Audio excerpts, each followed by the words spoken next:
Hi friends, ఈరోజు నేను మా మల్లె మొక్క ఇప్పుడు వర్షాకాలంలో కూడా ఎలా చూడండి మొగ్గలు వేసిందో చూపిస్తాను. జస్ట్ దీనికి ఏంటంటే సమ్మర్లో ఎక్కువ పుయ్యలేదు, అందుకని నేను ఏం చేశానంటే కొమ్మలన్నీ కట్ చేసేసి జస్ట్ కూరగాయల పొట్టు, తర్వాత బియ్యం కడిగిన వాటరు ఇవన్నీ నేను లిక్విడ్ 2 రోజులు ఉంచేసి పోస్తున్నాను అనమాట.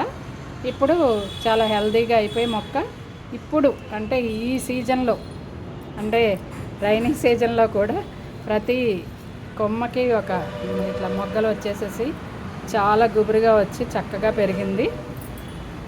ఎప్పుడైనా మొక్కలు కనుక మనకి గ్రోత్ లేవు అనిపిస్తే చక్కగా ఈ మల్లెంటుకి మొత్తం కట్ చేసేసి మొత్తం చివరి వరకు చిగుళ్ళతో సహా మొత్తం కట్ చేసేసి పెడితే ఇలా గుబురుగా వచ్చి మొగ్గలు వేస్తుందండి. ఇప్పుడు కూడా రైనీ సీజన్ వచ్చినా కూడా చెట్టు కంపల్సరీ పూస్తుంది అని చూడండి నిదర్శనం ఇది.